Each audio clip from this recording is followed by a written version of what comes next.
Duty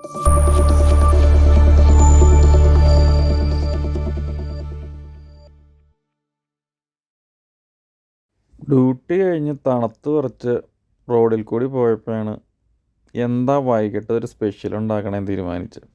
എന്നാൽ പിന്നെ വൈഫിനൊരു surprise കൊടുക്കാമെന്ന് കരുതി നേരെ ഒരു മീറ്റ് സ്റ്റാളിൽ കയറി. വെറൈറ്റി ആയിട്ട് നമ്മുടെ ലാലേട്ടനെ മനസ്സിൽ വിചാരിച്ച് ആടിൻ്റെ ചങ്കങ്ങ് മേടിച്ചു. മുട്ടനാടിൻ്റെ തന്നെ ഇട്ടേരാ ചേട്ടാന്ന് ഞാൻ പറയുകയും ചെയ്തു.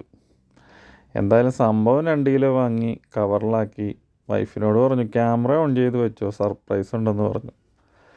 സംഭവം അവളുടെ കയ്യിലേക്ക് കൊടുത്തു. ഇതെന്താണ് ചേട്ടാ ഈ കയ്യിൽ? എന്നൊന്ന് നോക്ക്, സ്നേഹിക്കുന്നവർക്ക് ചങ്ക് പറിച്ചു കൊടുക്കും. ചങ്ക് പറിച്ചതല്ല, ചങ്ക് കടയിൽ നിന്ന് മേടിച്ചതെന്ന് മാത്രം. എടി, ഇത് നാട്ടിൽ നമ്മൾ തണുപ്പൊക്കെ വരുമ്പം മഴക്കാലത്തൊക്കെ നമ്മൾ പോട്ടിയും ആട്ടും സൂപ്പൊക്കെ ഉണ്ടാക്കി കഴിക്കില്ല. അതുപോലെ തന്നെ ഇത് സൂപ്പർ സാധനം. ഇതിനകത്ത് ഇഷ്ടം പോലെ അയൺ റിച്ചും വിറ്റാമിൻ ബിയും ഒമേഗ 3 ഒക്കെ ഇഷ്ടം പോലെ ഉണ്ട്. സംഭവം നമുക്ക് വരട്ടിയും എടുക്കാം. ഡ്യൂട്ടി കഴിഞ്ഞ് മടുത്ത് വന്നതാണെങ്കിലും നാളെ ഓഫ് ആയതുകൊണ്ട് നമുക്കൊരു അരക്കൈ നോക്കിയേക്കാം. എങ്ങനെയാണ്, കുക്കറി ഇട്ട് വെക്കുകയാണോ ചെയ്യണ്ടേ, അതോ ഇച്ചിരി കുരുമുളക് ഇട്ട് പുരട്ടി എടുക്കുമോ? ഏതാണ്? ഇത് കുക്കറിലിട്ടിട്ട് അടിക്കണ്ട, ഇത് പെട്ടെന്ന് വേവും. അതുകൊണ്ട് നമുക്ക് ഡയറക്റ്റ് റോസ്റ്റ് ചെയ്തെടുക്കുക നല്ലത്.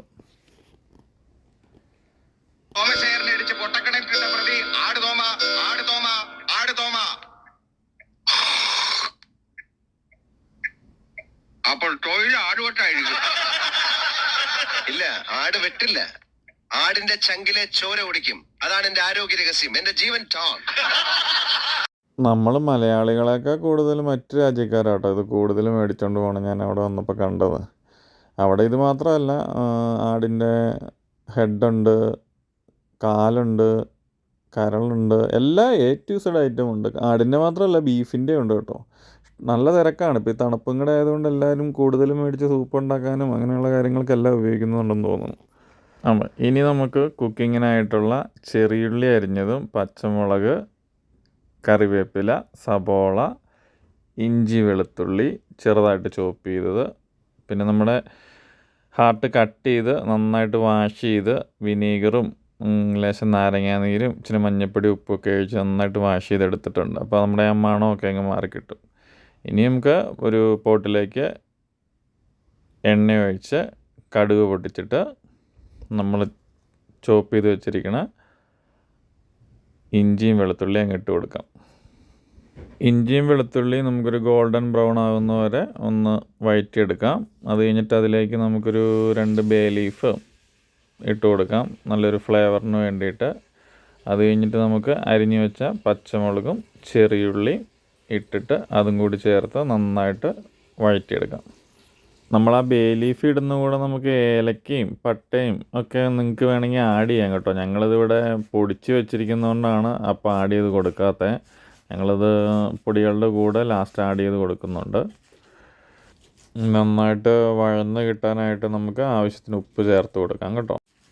നാട്ടിലെ സവോളയെക്കാളും കൂടുതൽ ഞങ്ങളിവിടെ ഉപയോഗിക്കുന്നത് നമ്മുടെ ഇവിടെ കിട്ടുന്ന സവോളയാണ്. ആ സവോള നമുക്ക് ടേസ്റ്റിലൊന്നും വ്യത്യാസമൊന്നുമില്ല, കളറിൽ വൈറ്റ് ആണെന്ന് മാത്രമേ ഉള്ളൂ. അപ്പോൾ നമ്മൾ അരിഞ്ഞു വെച്ചിരിക്കുന്ന സവോളയും കൂടി ചേർത്ത് കൊടുത്ത് നന്നായിട്ട് വഴറ്റിയെടുക്കാം. നമ്മുടെ സവോളയൊക്കെ നന്നായിട്ട് വഴറ്റി ഒരു ഗോൾഡൻ ബ്രൗൺ ആകുമ്പോഴത്തേക്കും നമുക്ക് നമ്മുടെ പൊടികളൊക്കെ ആഡ് ചെയ്ത് കൊടുക്കാം. ഇനി ഇതിലോട്ട് 1/4 സ്പൂൺ മഞ്ഞൾപ്പൊടി, 1 സ്പൂൺ മുളക് പൊടി, പിന്നെ ഞാൻ 2 സ്പൂൺ കാശ്മീരി ചില്ലി കൂടി ചേർത്തു. പിന്നെ ആവശ്യത്തിന് മല്ലിപ്പൊടിയും കുറച്ച് മീറ്റ് മസാലയും കൂടി ചേർത്ത് ഇളക്കുക. കുറച്ച് കുരുമുളക് പൊടി കൂടി ഇതിൻ്റെ കൂടെ ആഡ് ചെയ്ത് കൊടുക്കുക. ഇപ്പോൾ കുറച്ച് മാത്രം ചേർത്താൽ മതി. അത് കഴിഞ്ഞ് നമുക്ക് കറി ഒരുവിധം വെന്ത് വരുമ്പോൾ അതിൻ്റെ മേലെ കുറച്ച് കുരുമുളക് പൊടി ലാസ്റ്റ് ചേർത്ത് കൊടുത്താൽ മതിയാവും. പിന്നെ ഞാൻ ആദ്യം പറഞ്ഞതുപോലെ തന്നെ ഏലക്കയും പട്ടയും പൊടി ഞാനിതിൽ ആഡ് ചെയ്ത് കൊടുക്കുകയാണ്. അല്ലെ നിങ്ങൾക്കത് വഴറ്റുമ്പോഴാണ് ആദ്യം ചേർത്ത് കൊടുത്താലും മതിയാവും. ഇപ്പം നമ്മുടെ പൊടി പച്ചമണമൊക്കെ മാറി റെഡിയായി വന്നിട്ടുണ്ട്. ഇനി നമുക്ക് ഇതിലോട്ട് കഴുകി വെച്ചിരിക്കുന്ന മട്ടൺ ഹാർട്ട് ആഡ് ചെയ്ത് നന്നായിട്ട് ഇളക്കി യോജിപ്പിക്കുക. എന്നിട്ട് ആവശ്യത്തിന് വെള്ളവും കൂടെ ചേർത്ത് അടച്ചു വെച്ച് വേവിച്ചെടുക്കാവുന്നതാണ്. ഒരു മീഡിയം ഫ്ലെയിമിലിട്ടിട്ട് നല്ലപോലെ തിള വരുമ്പോൾ നമുക്കത് ലോ ഫ്ലെയിമിലോട്ട് മാറ്റി വയ്ക്കാവുന്നതാണ്. മീറ്റ് എപ്പോഴും ലോ ഫ്ലെയിമിൽ കുക്ക് ചെയ്തെടുക്കുന്നതാണ് ഏറ്റവും കൂടുതൽ നല്ലത്. അപ്പോൾ അത് കുറച്ചുകൂടെ ടേസ്റ്റിയും അതുപോലെ തന്നെ അതിൻ്റെ നെയ്യൊക്കെ ഇറങ്ങി നല്ല പാകത്തിന് നമുക്ക് വെന്ത് കിട്ടുകയും ചെയ്യും. അതുപോലെ തന്നെ ഇടയ്ക്ക് ഇളക്കി കൊടുക്കാനും മറന്നു പോകരുത്. പട്ടയും ഗ്രാമ്പും പൊടിച്ചതില്ലെങ്കിലും നിങ്ങൾക്ക് കുറച്ച് ഗരം മസാലയാണെങ്കിലും അതിനു പകരം ചേർത്ത് കൊടുക്കാവുന്നതാണ്.